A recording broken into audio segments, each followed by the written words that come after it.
Nakamou Boy naît naturellement avec énormément de retard. Félicitations au Sénégal, félicitations au Lion de la Teranga pour cette qualification en huitième de finale de Coupe du Monde.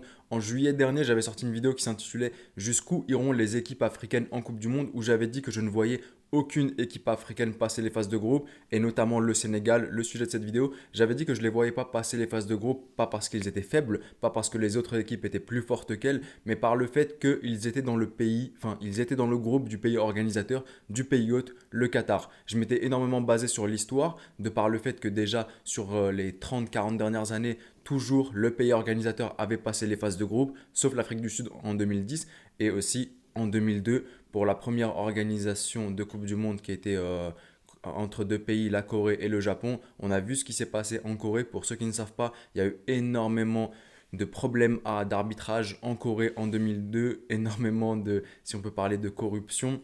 Donc je pensais que le Qatar allait en faire de même, d'autant plus que j'avais déjà vu la dernière Coupe arabe, la demi-finale contre l'Algérie, où ils avaient rajouté énormément de temps additionnel, où il y avait un but qui était complètement litigieux, un but de la tête où je crois qu'il y avait faute sur le défenseur. Il y avait faute sur le défenseur à mon sens.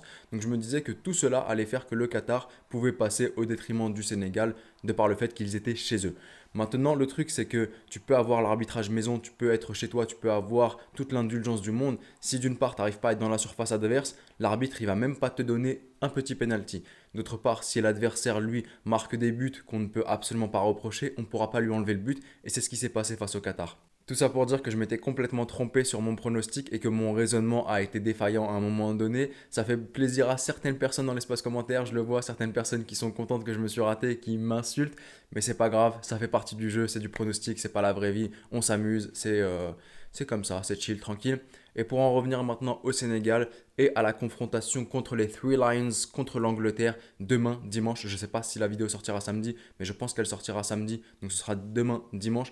Est-ce que je suis confiant pour les Lions de la Teranga face aux Three Lions? Sur le papier, je pense qu'on se mentirait si on disait que le Sénégal n'avait rien à envier à l'Angleterre. Sauf que le football, ce n'est pas le papier.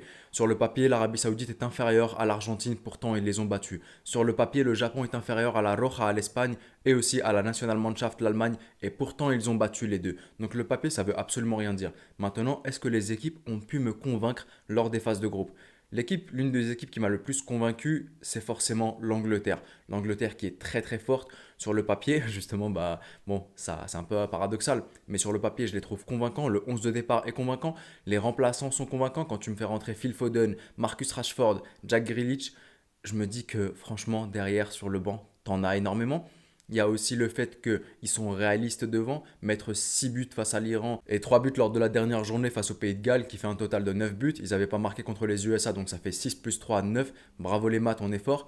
Donc ça démontre quand même un certain réalisme de la part des Anglais et de la part des joueurs anglais.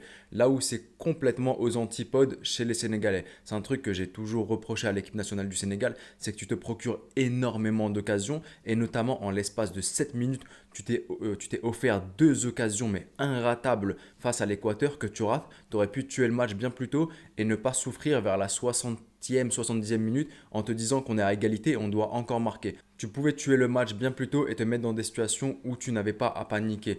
Maintenant, le truc, c'est que faut pas oublier qu'on est où maintenant? En phase à élimination directe. Ça veut dire que absolument tout est possible. Ça veut dire qu'en l'espace de 90 minutes d'abord, puis en 120 minutes, puis en tir au but, absolument tout est possible.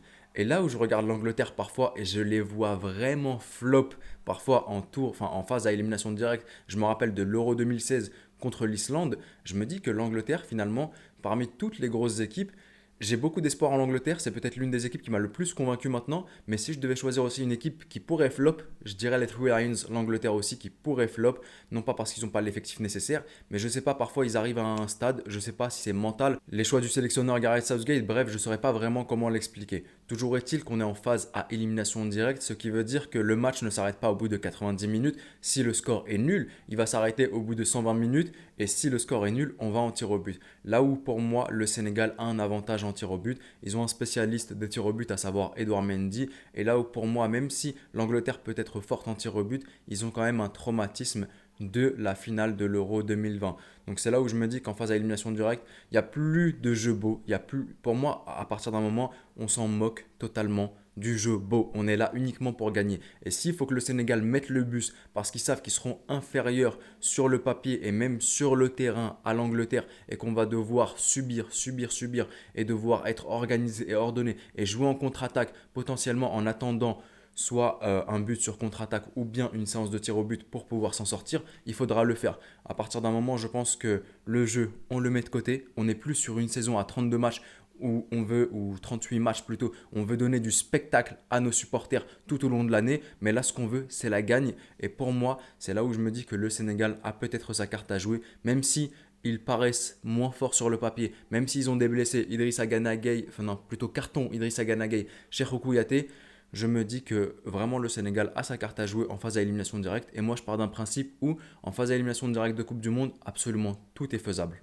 Mais pour cela, il faudra vraiment faire très attention parce que tous les points négatifs que je cite du Sénégal, j'ai l'impression que c'est le contraire chez l'Angleterre. Quand je dis que l'Angleterre est complètement réaliste, le Sénégal, quant à lui, ça fait un moment que je dis qu'ils manquent de réalisme et qu'ils peuvent tuer le match bien plus tôt et ils ont du mal devant le but. Quand je dis que quand je dis plutôt que le Sénégal a du mal sur duel aérien où ils se font battre, je me dis que de l'autre côté, tu as un mec qui s'appelle Harry Kane qui est très bon sur duels aériens. Donc il faudra vraiment être solide, très ordonné pour le Sénégal s'ils veulent y arriver et ensuite tout donner pour n'avoir aucun regret. Dites-moi vous maintenant ce que vous en pensez dans l'espace commentaire, je me ferai un plaisir de vous lire. Parlez-moi de la phase de groupe, qu'est-ce que vous en avez pensé de la phase de groupe du Sénégal? Plutôt rassuré, plutôt déçu? Est-ce que vous vous attendiez à mieux? Une première place pour moi n'était pas vraiment à éliminer pour le Sénégal. Je pense qu'ils pouvaient carrément avoir la première place si justement ils avaient été réalistes face aux Pays-Bas. Ils auraient pu avoir les USA, je ne sais pas si ça arrange d'avoir les USA ou l'Angleterre. Toujours est-il qu'aujourd'hui ils ont l'Angleterre. Et maintenant, qu'est-ce que vous en pensez de ce match contre l'Angleterre? Confiant, pas confiant, petit pronostic? Je me ferai un plaisir de tous vous lire. C'était le petit pharaon, prenez soin de vous et de vos proches, Leggy Leggy, et je vous dis... Arrivederci.